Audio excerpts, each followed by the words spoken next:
Meus irmãos, eu quero convidar a igreja a abrir a sua Bíblia no último livro do Antigo Testamento, Malaquias. Nós estamos fazendo aqui uma série de reflexões, sermões nesse livro precioso, que de fato fala a nós como igreja nos dias de hoje. E nós chegamos aqui no capítulo 3, leremos aqui os versículos 7 ao 12 desse texto. Capítulo 3, versículos 7 ao 12, nós então temos seguido aqui desde o capítulo 1, e no capítulo 3, versículos 7 ao 12, diz assim: Desde os dias de vossos pais, vos desviastes dos meus estatutos, e não os guardastes. Tornai-vos para mim, e eu tornarei para vós outros, diz o Senhor dos Exércitos. Mas vós dizeis: em que havemos de tornar? Roubará o homem a Deus? Todavia vós me roubais e dizeis: em que te roubamos? Nos dízimos e nas ofertas. Com maldição sois amaldiçoados, porque a mim me roubais, vós, a nação toda. Trazei todos os dízimos à casa do tesouro, para que haja mantimento na minha casa.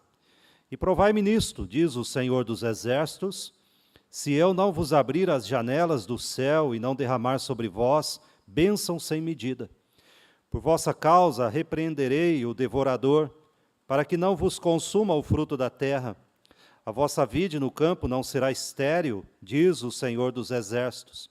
Todas as nações vos chamarão felizes, porque vós sereis uma terra deleitosa, diz o Senhor dos Exércitos. Vamos orar? Pai Celestial, muito obrigado, Senhor, pela Tua palavra. Obrigado pelo culto que podemos prestar ao Senhor. Que o Senhor continue nos abençoando e que Teu Espírito fale aos nossos corações. É em nome de Jesus que oramos. Amém, Senhor. Amém. Meus irmãos, então do capítulo 1 até aqui, nós vemos uma série de acusações que Deus vai fazendo através do profeta Malaquias ao povo. E o profeta, então, lá no capítulo 1, ele falou: olha, o amor de vocês a Deus esfriou. Então ele vai falar acerca disso. Depois ele ainda no capítulo 1, ele vai dizer: vocês estão desonrando o nome de Deus. Então o nome de Deus está no culto de vocês, na boca de vocês, de qualquer forma. Depois ele ainda, no capítulo 2, ele vai falar: olha, a forma dos relacionamentos de vocês está errada. Então ele vai falar sobre divórcio, vai falar sobre casamento, isso no capítulo 2. E depois ele vai, no capítulo 2 ainda, falar sobre a questão da justiça de Deus, melhor dizendo, no capítulo 3, a respeito da justiça de Deus, como eles estavam acusando Deus, então, de serem injustos. E, na verdade, o profeta vai dizer: na verdade, quem está sendo injusto são vocês. E agora, então, neste momento, ele vai falar sobre a questão das ofertas a Deus. Malaquias já havia provado, então, que Deus é justo. Ele deixou isso claro no capítulo 3. Deus é justo. E agora ele começa a discutir o fato de que o povo é injusto, está fazendo injustiça. E por quê? Porque o povo tem roubado de Deus o que lhe pertence de direito. E ele vai mostrar com isso, então, a injustiça do povo que estava dizendo, então, que Deus era injusto. E aqui do capítulo 3, versículos 7 ao 12, nós vemos, então, o profeta Malaquias acusando o povo, através, então, da instrumentalidade do Espírito Santo, de que estes estavam roubando a casa do tesouro de Deus. E é exatamente isso que ele vai colocar aqui para nós. Quando ele diz no versículo 7, desde os dias de vossos pais, vos desviastes dos meus estatutos, e não os guardastes. Tornai-vos para mim, e eu tornarei para vós outros, diz o Senhor dos Exércitos, mas vós dizeis: em que havemos de tornar? Então Malaquias vai mostrar o caminho do retorno. Como que esse povo, então, poderia agora trilhar este caminho de reconciliação com Deus? E é interessante algumas questões aqui, nós temos aqui o versículo de número 8, quando ele começa dizendo, roubará o homem a Deus?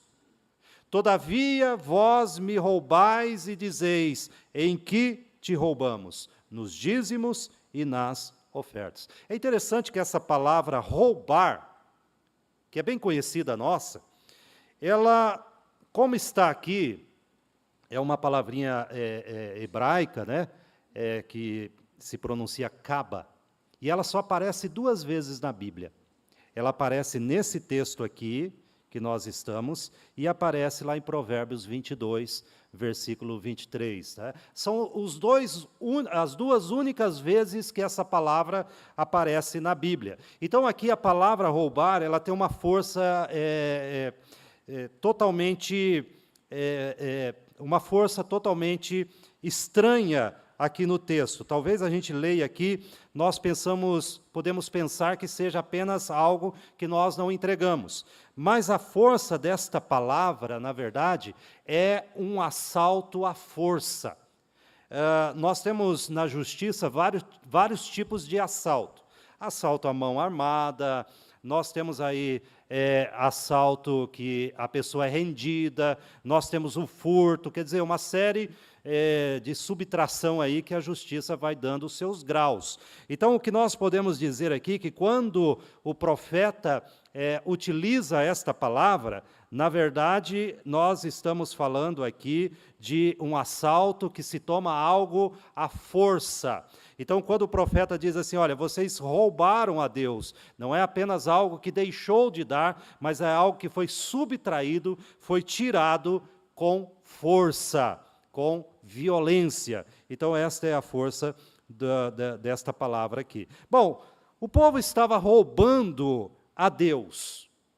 Esta era a verdade que Malaquias, então, está denunciando. Bom, ele tinha falado no capítulo 1, versículo 3, que o povo estava roubando a Deus, trazendo ofertas indignas. Então, quando ele diz lá no versículo 3, capítulo 1, versículo 13, e dizeis ainda, que canseira, e me desprezais, diz o Senhor dos Exércitos. Vós ofereceis o dilacerado e o coxo e o enfermo. Assim fazeis a oferta. Aceitaria isso da vossa mão, diz o Senhor. Então, Malaquias denuncia, olha, vocês estão roubando a Deus, trazendo aquilo que não deveriam trazer, ofertas indignas, o coxo, o cego, e outros animais, então, que não teriam valor de venda, eles traziam a Deus e nisso estavam roubando ao Senhor. Também no capítulo 3, eles estavam roubando a Deus porque estavam oprimindo os pobres.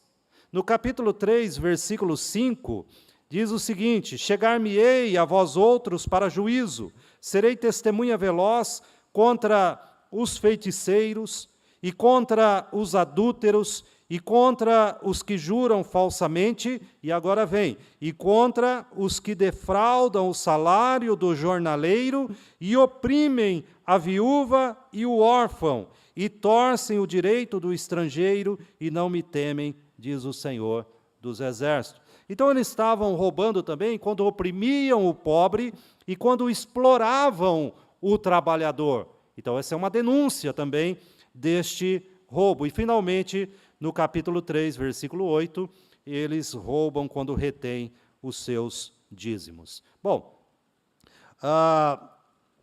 quando o povo ouviu Malaquias, e como de todas as outras vezes, quando Malaquias diz, olha, voltem para Deus, e Malaquias roga a eles que façam isso, eles começam, então, a discutir com o servo de Deus. Em vez deles fazerem o caminho da volta, eles começam, então, a discutir com o servo de Deus. E Malaquias não se intimida. Ele é um mensageiro. Até a própria palavra Malaquias significa, de fato, isso, o mensageiro. Apesar de que o povo comece a questionar com ele, mas o que nós roubamos? O que foi? Nós estamos levando as nossas ofertas. Não entendiam que, ao fazerem aquela oferta daquela forma, estavam roubando a Deus. Mas Malaquias continua dizendo como este caminho seria trilhado. E ele vai dizer, olha, o caminho a ser trilhado é que vocês comecem a devolver a Deus o que lhe é de direito. Levem, como nós vimos no versículo 10, né? Trazei todos os dízimos à casa do tesouro, para que haja mantimento na minha casa, e provai-me nisto, diz o Senhor dos Exércitos. Percebam que em textos anteriores, aqui em Malaquias, havia choro, o pessoal ia à igreja, chorava, se emocionava diante de Deus, mas nenhum destes caminhos foram apontados por Malaquias. Malaquias não disse para eles, olha, para que vocês trilhem o caminho de volta, vocês devem chorar na presença de Deus, vocês devem se lamentar. Ele não falou nada disso. Ele falou, olha, para que vocês trilhem o caminho de Deus de volta, se reconciliem com Ele, comecem a devolver aquilo que lhe é de direito. Veja que Malaquias, então, é bem prático naquilo que ele vai trazer aqui ao povo. Porque ele diz, olha, reter o dízimo santo do Senhor é uma insensatez, pois ninguém pode roubar a Deus e ficar impune. E é exatamente isto que é descrito, por exemplo, lá em Provérbios 22, versículo 23, quando ele usa essa mesma palavra, de defraudar o trabalhador, o pobre, lá em Provérbios, diz, olha, ninguém que defraude o pobre, que roube dele o seu direito, vai ficar impune. E se lá, em Provérbios, nós vemos então Deus falando através do sábio Salomão, de que ninguém fique impune fazendo isto, quanto mais nós podemos ver aqui que não haverá impunidade para que aqueles, então, que tiram aquilo que deveriam dar a Deus. Bom, eu quero aqui rapidamente falar que esse povo estava cometendo o pecado, e que talvez seja uma realidade para nós nesta noite também, de roubar em pelo menos 3 áreas distintas. Eu sei que talvez nós possamos ficar um tanto quanto alarmados, porque a palavra que Malaquias usa, de fato, é dura. De fato é dura. E talvez, como eu falei, na nossa tradução aqui, a palavra roubar não tem o peso que, de fato, aqueles ouvidos daquelas pessoas ouviram em primeira mão, dizendo, olha, vocês estão roubando com violência. Então, e este roubo, ele se dá aqui em 3 áreas. Primeiro, estavam roubando a Deus. E o texto, lá nos versículos 7 e 8, vai deixar isso claro. Quando Malaquias os acusa, tornai-vos para mim, façam esse caminho de volta, e eu tornarei para vós outros, diz o Senhor. Mas vós dizeis, em que havemos de tornar? E aí no versículo 8 ele vai dizer, roubará o homem a Deus? Então a primeira coisa que estava acontecendo aqui era um roubo a Deus. Veja que os dízimos foram estabelecidos na nação de Israel para que os sacerdotes e os levitas pudessem ser supridos.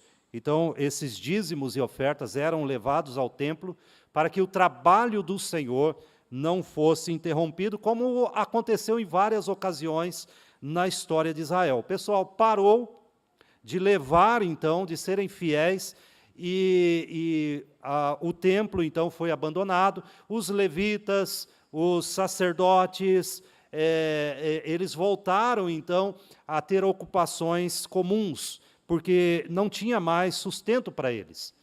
Então, o templo foi abandonado em algumas ocasiões, o trabalho dos levitas não existia mais, o trabalho dos sacerdotes também não, foram cuidar do gado, foram cuidar da terra, e o templo foi abandonado. Então, estes dízimos supriam os sacrifícios, o templo, os sacerdotes e os levitas. A causa do Senhor ali era feito com isso. Sabemos que a palavra dízimo, ela é uma palavra que significa 10, e ela quer dizer a 10ª parte, ou 10%, se fossem dos grãos, dos frutos, dos animais, ou do dinheiro, não importava. Inclusive, se alguém ia trazer o dízimo em grãos, em animais, alguma coisa assim, mas aquilo era muito pesado, ele podia transformar em dinheiro. Mas a lei levítica dizia o seguinte, olha, se você quer transformar o gado lá que você tem que dar de dízimo em dinheiro ou cereal, você tem que acrescentar 20% a mais.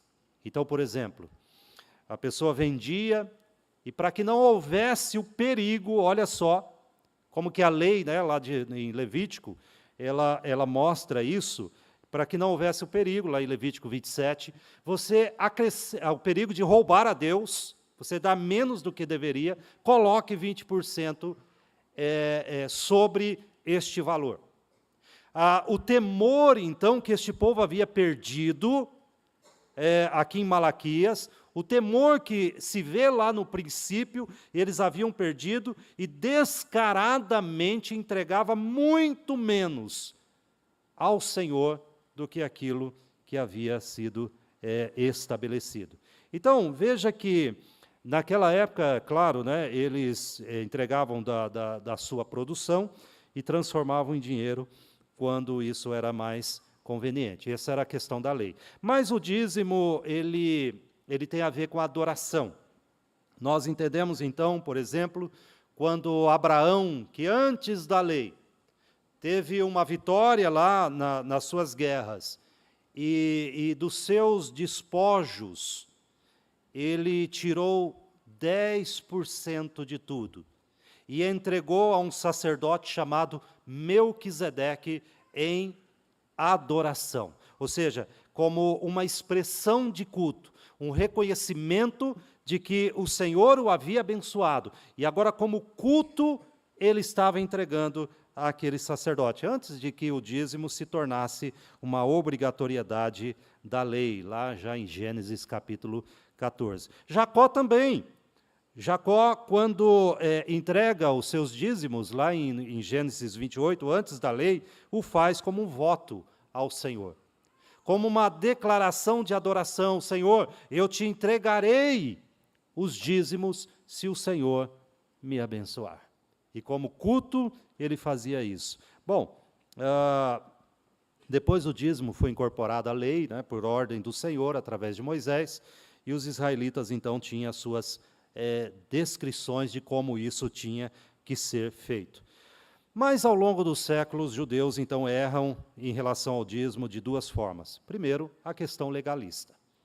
Jesus repreende os fariseus, porque eles davam o dízimo das plantinhas mais comuns do jardim, do endro, do cominho. É como se você plantasse salsinha no seu quintal e colhesse 10 ramos de salsinha, tirasse um e falasse, olha, esse aqui é o dízimo. Então eles faziam isso, o legalismo, achando então que a mera obediência a esta lei lhe proporcionariam, enroscou aqui, né? A bênção do Senhor sobre eles. Eles não entenderam que não se tratava apenas disto. Não se tratava apenas de cumprir uma regra e uma lei, e que Deus automaticamente os abençoaria. Não. Eles não entenderam que deveria ser fruto de um coração grato, de um relacionamento íntimo com Deus. Então, esse legalismo. E, por outro lado, a descrença, né? ou a negligência em se dar o dízimo, não crendo que ele pudesse ter qualquer relação com a questão do culto. Então, aqueles que acham que não há questão de culto envolvida aqui, e como este pessoal aqui que nós temos nesse texto. Quando a gente olha para a palavra de Deus, quando Neemias chega, encontra o templo abandonado, 100 anos antes desse episódio aqui, os sacerdotes já haviam fugido, cada um foi embora para a sua casa, os levitas já não faziam os seus plantões ali no templo, e o povo faz uma aliança, dizendo, nós vamos ser fiéis. Nós vamos ser fiéis. Menos de 100 anos depois, nós já temos esse caos instalado aqui.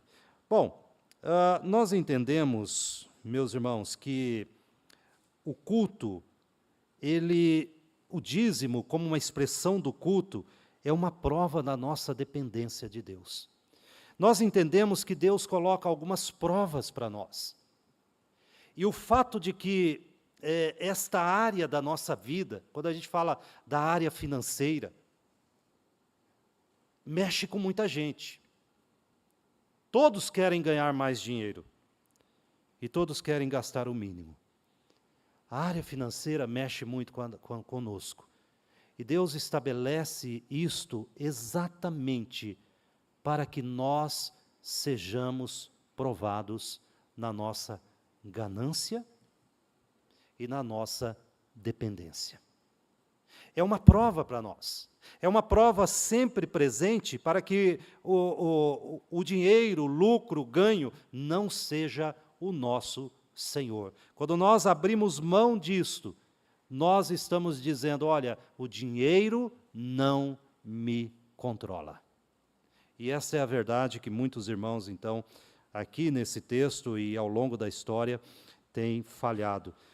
Bom, o Novo Testamento não apresenta, de fato, nenhum mandamento explícito para que a igreja possa dar o dízimo. Não aparece nenhum texto no Novo Testamento dizendo, olha, você deve dar o dízimo lá na igreja. De fato, nós não temos. Nós temos lá Mateus 23, versículo 23, quando Jesus fala sobre o dízimo, repreendendo os fariseus, dizendo, olha, vocês são criteriosos, dando o dízimo do endro, do hortelã e do cominho, deveriam fazer estas coisas, sem omitir a justiça, a misericórdia e a fé. Então, eles davam o dízimo, mas não se importavam com a justiça, a misericórdia e a fé. E Jesus fala, vocês deviam fazer isto, mas não deveriam abandonar isto. Então, esse é o texto que nós temos. Mas nós entendemos que, sob a lei que estabelecia 10%, certamente, sobre a graça, nós não temos direito de ir aquém disto. É um bom começo para nós. Entendendo que o nosso princípio está em homens como Barnabé e outros, que entenderam que tudo o que tinham era do Senhor e deveria ser usado para a glória do Senhor. Bom, por um lado, estes irmãos estavam roubando de Deus, e esta é a acusação. Por outro lado, o texto diz que eles estavam roubando de si mesmos.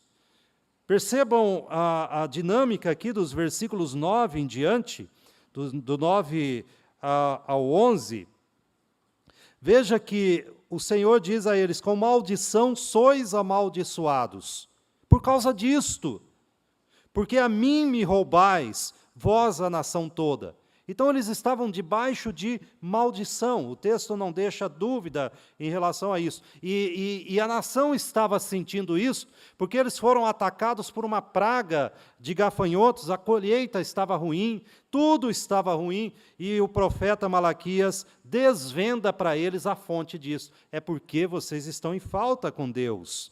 E ele continua, trazei todos os dízimos à casa do tesouro, para que haja mantimento na minha casa, e provai-me nisto, diz o Senhor dos Exércitos, se eu não vos abrir as janelas do céu e não derramar sobre vós bênção sem medida. Por vossa causa repreenderei o devorador, para que não vos consuma o fruto da terra.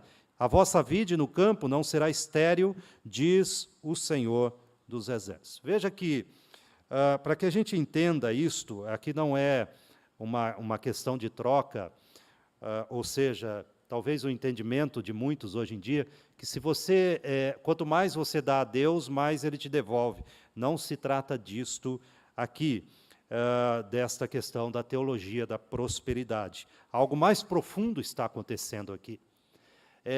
Algo que nós precisamos dar uma olhada, por exemplo, lá em Deuteronômio, capítulo 28, e eu quero destacar aqui o versículo 8, quando ele diz o seguinte, o Senhor determinará que a bênção esteja nos teus celeiros e em tudo o que colocares a mão, e te abençoará na terra que te dá o Senhor teu Deus. E ainda em Levítico, capítulo 26, a partir do versículo 3, ele vai dizer para nós o seguinte, acerca de uma aliança que o Senhor havia feito com eles, e que Deus não podia agora cumprir esta promessa de abençoá-los, porque eles estavam em falta nesta aliança que havia contraído com Deus. O povo havia feito uma aliança com Deus, Deus havia feito uma aliança com o povo, e a aliança de Deus com o povo era de abençoá-los, desde que eles fossem fiéis. Por um lado, nós precisamos entender que estas bênçãos não são apenas materiais. Malaquias está colocando aqui o resultado da negligência deles, que havia agora afetado, sim, a vida material, afetado as suas colheitas, afetado os seus rendimentos, mas ela não se resumia apenas nisto. Havia aqui, no que nós vemos nos textos anteriores, um afastamento de Deus. Eles já não estavam recebendo bênçãos espirituais há muito tempo. Há muito, porque da sua parte, desta aliança, eles não estavam cumprindo.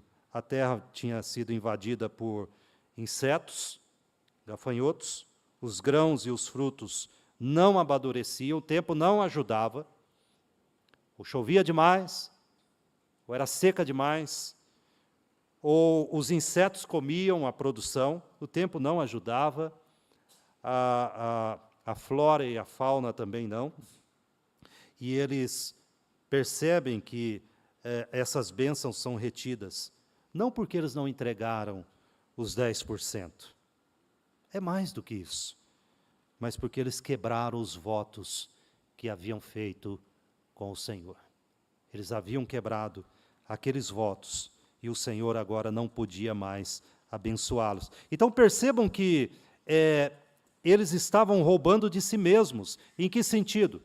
De serem abençoados por Deus. Em primeiro lugar, meus irmãos, nós roubamos de nós mesmos, quando roubamos de Deus, porque nós nos privamos de bênçãos espirituais. Quando nós roubamos de Deus, nós não ficamos isentos. Deus vai cobrar. Nós somos privados de bênçãos espirituais que sempre acompanham o crente fiel. Não pense você que não será assim. Seremos privados, porque a Bíblia fala isso. Mas mais do que isso, o dinheiro que pertence a Deus por direito, e ele está falando aqui dos dízimos e ofertas, não fica conosco, mesmo que você retenha. Mesmo que eu e você dissemos assim, puxa vida, mas se eu entregar este dinheiro, aquele celular vai ter que ficar para depois. Poderia dar uma bela prestação desse aparelho. Não fica conosco. Não fica. Acaba indo para o médico, para o mecânico, ou para os impostos, alguém vai ficar com esse dinheiro, e não será você e eu. Não seremos nós. Porque é assim que Deus faz. Veja que Ageu, o profeta Ageu, no capítulo 1, versículo 6, ele já havia alertado o povo acerca disso.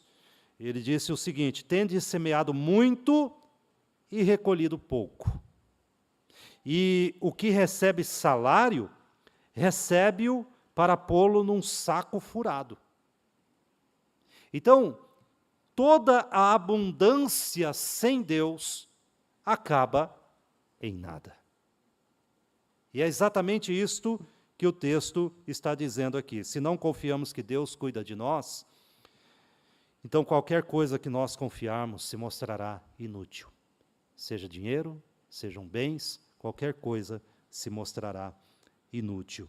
As pessoas que amorosamente dão o dízimo a Deus e as ofertas, descobrem que aquilo que resta sempre rende mais e traz mais bênçãos do que qualquer fartura sem Deus.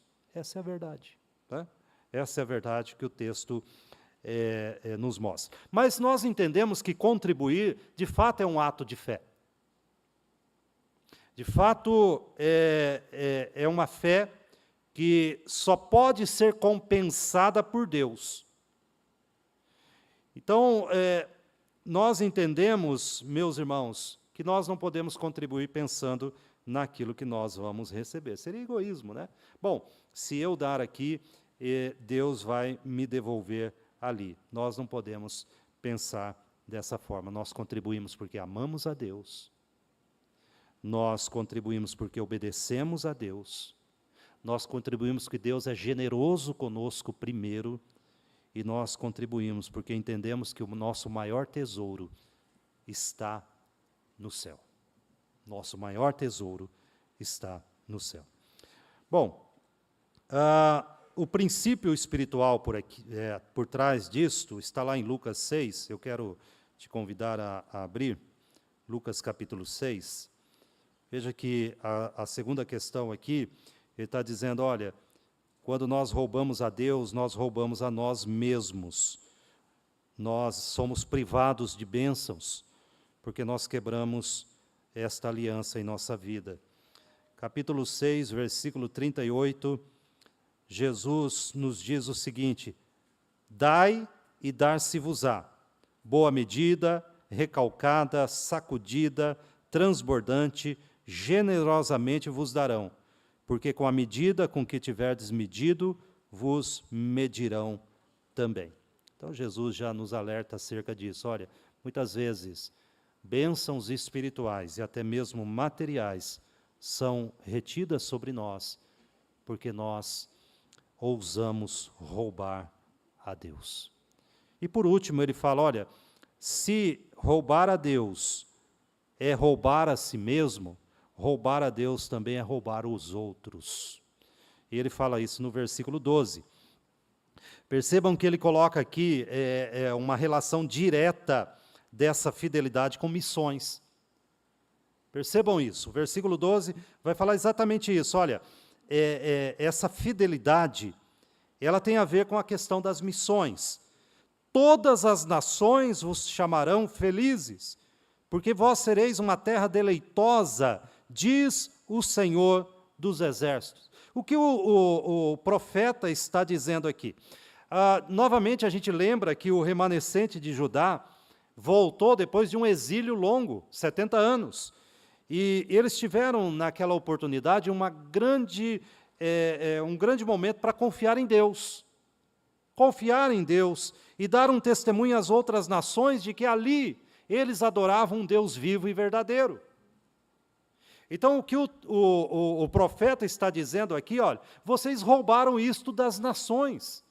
Ao roubar o dízimo de Deus, vocês roubaram das nações a oportunidade de olhar para vocês como uma terra deleitosa. A oportunidade de verificar que ali habitava e habita um Deus vivo e verdadeiro, para que eles venham e conheçam. É disso que o profeta está falando aqui. Todas as nações, se vocês tivessem cumprido o pacto, vos chamariam felizes, porque vós sereis uma terra deleitosa, diz o Senhor dos Exércitos. Percebam que lá em Deuteronômio, capítulo 9 e 10, versículos 9 e 10, o capítulo 28, ele vai dizer o seguinte, essa é uma promessa de Deus, uma promessa de Deus. O Senhor te constituirá para si um povo santo, como te tem jurado, quando guardares os mandamentos do Senhor teu Deus e andares nos seus caminhos. E veja aqui o que acontece agora com as missões. E todos os povos da terra verão que és chamado pelo nome do Senhor e terão medo de ti. Veja que a condição era guardar os mandamentos do Senhor e andar em seus caminhos. Então eles roubaram dos povos, dos outros, a oportunidade de poderem olhar para Israel e dizer, Deus tem abençoado aquela terra. Perceba que isso tem a ver conosco também. Isso tem a ver com quando simplesmente dizemos, bom, eu não entregarei, eu não devolverei ao Senhor. Você não está roubando só a Deus, você está roubando a si mesmo e você está roubando outros, de poderem olhar para a igreja e dizer, o Senhor tem abençoado aquele povo. O Senhor tem abençoado aquela igreja. Eu quero concluir aqui e tentar fazer algumas aplicações. Então, primeiro eu vejo que o que esse texto está dizendo para nós é que antes de Deus requerer o dízimo, Ele requer de nós o nosso coração. Percebam que uma coisa não vem na frente da outra. Deus não está requerendo daquele povo simplesmente os seus dízimos, mas Ele requer o coração. Antes que Deus ordene trazer esses dízimos, Ele ordena que nós tragamos a Ele a nossa vida. A depositemos em seu altar. E o texto diz lá no capítulo 3, versículo 7, em que havemos de tornar, e eu creio que aqui nós podemos aprender que o pior pecado que nós podemos cometer não é não entregar o dízimo, é a insensibilidade. Quando esse povo diz, o que foi? O que o senhor está cobrando de mim? Qual é o problema? O que eu fiz de errado? E a insensibilidade, pior que o pecado, é a falta da consciência dele. É um coração insensível, quando Deus fala conosco e diz, olha, você está errado. Mas no que eu estou errado? E essa insensibilidade é mostrado no texto e mostra uma cauterização, uma anestesia de coração, consciência e mente. E são estágios avançados da decadência espiritual. Percebam que quando a gente começa a achar que está tudo bem na nossa vida, que os chamados de Deus não são para nós, é preocupante, porque mostra uma decadência espiritual. Uma decadência na nossa vida espiritual. Também eu creio que esse texto nos ensina, e nós podemos ver aqui, que todo avivamento, e nós podemos como exemplo pegar lá Ezequias, eu quero que você dê uma olhada em Ezequias, que foi uma época de avivamento, reconhecido por todos, né, em toda parte, capítulo 31 de 2 Crônicas, nós temos aqui o avivamento, um avivamento acontecendo na época de Ezequias, do rei Ezequias. O Senhor falou poderosamente a este povo. E no capítulo 31 de 2 Crônicas, esse despertamento espiritual, ele tem como resultado, olha só, a dedicação dos dízimos e das ofertas. Ele não foi o único resultado, mas ele tem esse resultado. Capítulo 31, versículo 5, diz o seguinte, depois que este despertamento espiritual acontece, um dos resultados é a volta para a lei do Senhor, mas o outro resultado está no versículo 5. Logo que se divulgou esta ordem, os filhos de Israel trouxeram em abundância as primícias do cereal, do vinho, do azeite, do mel e de todo o produto do campo. Também os dízimos de tudo trouxeram em abundância. No versículo 12 ainda desse texto, ainda como resultado desse despertamento espiritual, diz o seguinte, uma vez preparados, recolheram neles fielmente as ofertas, os dízimos e as coisas consagradas. Disto era intendente Conanias, o levita, e Simei, seu irmão, era o segundo. Então veja que esse despertamento espiritual, esse quebrantamento, fez com que esses dízimos e ofertas não fossem mais negligenciados. Nós entendemos também que esse texto está nos dizendo que essas coisas são santas a Deus. Elas são santas. E a gente lembra quando o rei Belsazar, lá em Daniel 5, ele resolveu dar uma festa. E ele mandou trazer os utensílios do templo para a festa dele. E eles se embebedaram, e foi aquela confusão toda, e eles usaram as coisas santas e sagradas do templo para esse divertimento. E o juízo divino caiu sobre eles. Deus não deixou barato. Então, nós aprendemos aqui, e quando, por exemplo, Acã fez a mesma coisa, ele apanhou as primícias lá de Deus, né, as coisas que eram de Deus, ele pegou para ele. Escondeu, enterrou na tenda dele. Você vê isso lá em Josué, capítulo 6. Deus também não deixou barato. Nós aprendemos que todas as vezes, meus irmãos, isso é muito sério. É muito sério. Nós mexemos com as coisas que não deveríamos mexer. Nós não ficamos impunes. E se a Bíblia diz que isto é coisa santa de Deus, não sou eu e nem você que deveríamos mexer. Outra coisa que nós aprendemos também aqui, algo que eu vejo que nós tiramos desse texto, é que o dízimo faz parte do culto. A devolução dos dízimos é liturgia. Ele faz parte do culto, não é uma transação financeira. Ele é uma liturgia. Nós encontramos isso lá em Deuteronômio, capítulo 12, versículo 6, quando, falando sobre isso, a palavra de Deus diz assim: a esse lugar fareis chegar os vossos holocaustos, os vossos sacrifícios e os vossos dízimos. Então, a devolução dos dízimos é um ato litúrgico, um ato de adoração, um ato de reconhecimento de que eu fui abençoado por Deus e agora eu estou devolvendo como ato de consagração e culto e louvor ao meu Senhor. Também eu creio que nós podemos aprender aqui, nesse texto, que o dízimo o Senhor estabelece para sustento da casa de Deus. É uma questão prática. O sustento da casa de Deus.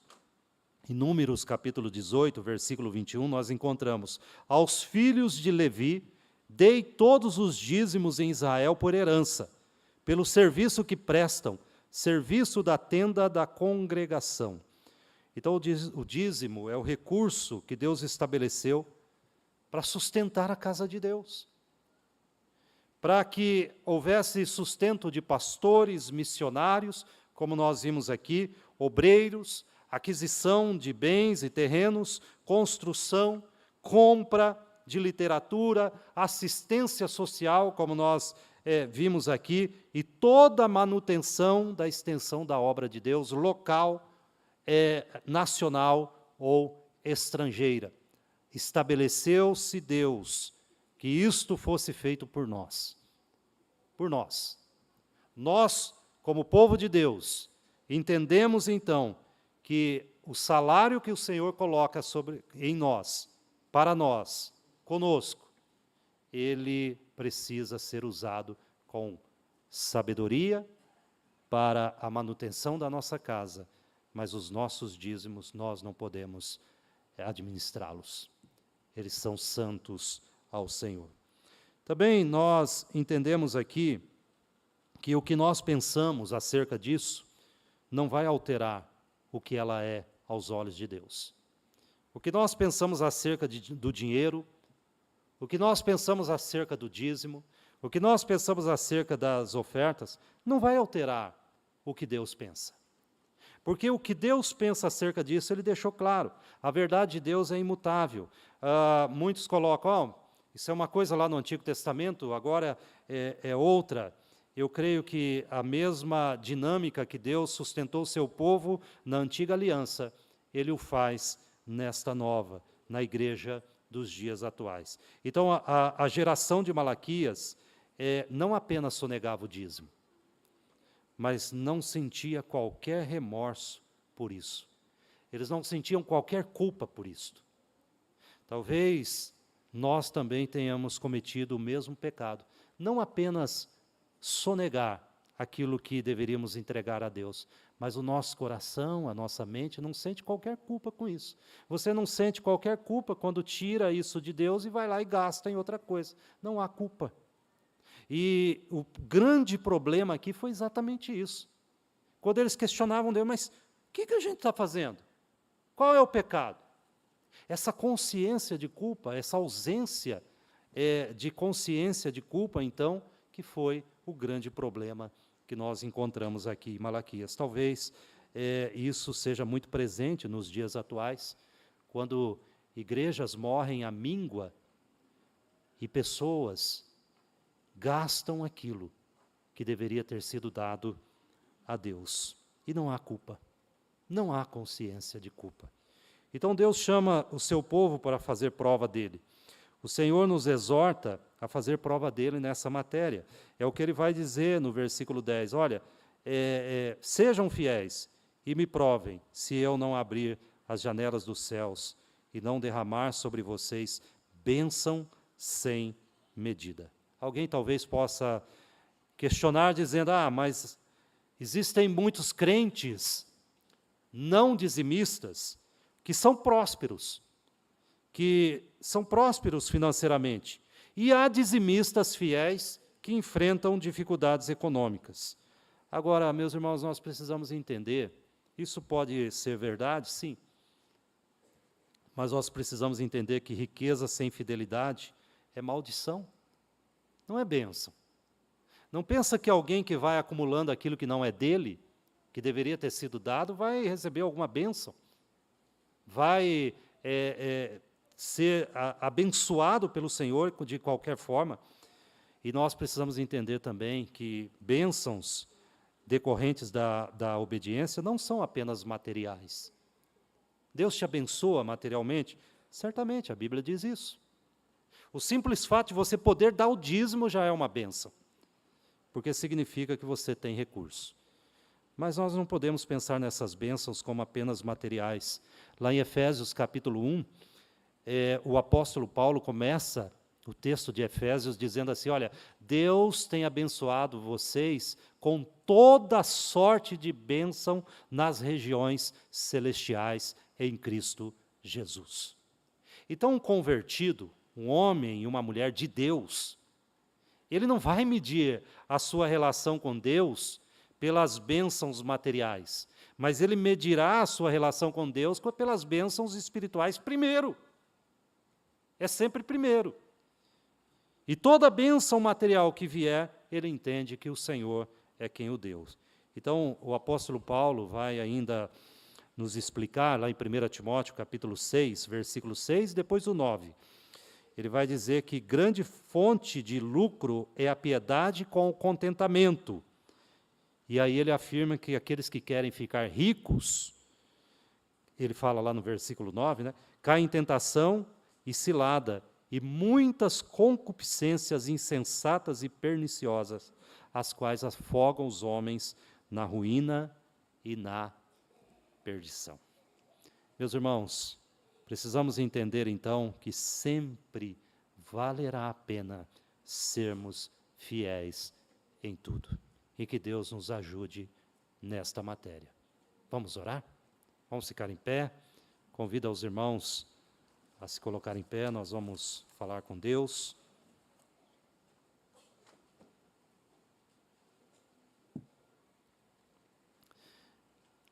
Eu peço que você receba isso como um desafio para a sua vida. Se você tem sido fiel, continue. E você sabe que Deus nunca te desamparou. Se você não tem sido fiel nesta matéria, então faça esse compromisso com Deus. Peça ao Senhor que te ajude. Talvez você precisará reformular as coisas na sua vida, mas eu digo a você que é o caminho que o Senhor nos aponta. É o único caminho que Ele nos aponta. Vamos orar? Pai Celestial, nesta noite de culto, adoração ao Senhor, mais uma vez nós encontramos nesse texto da palavra do Senhor mais uma exortação para as nossas vidas.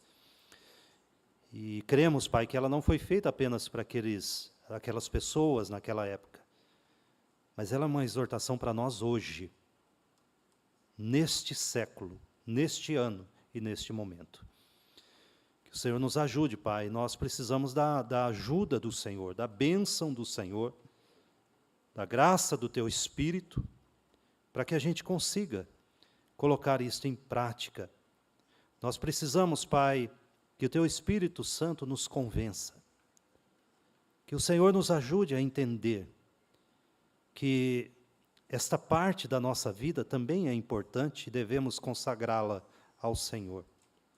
Que o Senhor abençoe aqueles que estão com dificuldades nessa área, ou por mau uso do dinheiro, ou por desemprego, ou qualquer outra situação, nós rogamos, Pai, em nome de Jesus, estenda tuas mãos graciosas e os ajude, para que eles encontrem, Pai, esperança no Senhor, refrigério no Senhor e as bênçãos no Senhor, para que nós aprendamos a confiar em Ti. Fica conosco, Senhor, nos abençoe, nos leve em paz, que a nossa semana seja uma semana abençoada em Tua presença. Assim nós oramos, confiados em Ti, em nome de Jesus. Amém. E agora, amados irmãos, que a graça do nosso Senhor e Salvador Jesus Cristo, que o amor de Deus, o nosso Pai, que a comunhão e as ternas e doces consolações do Santo Espírito repouse sobre nós aqui presentes e sobre o povo de Deus espalhado por toda a terra, hoje e para todo sempre. Amém.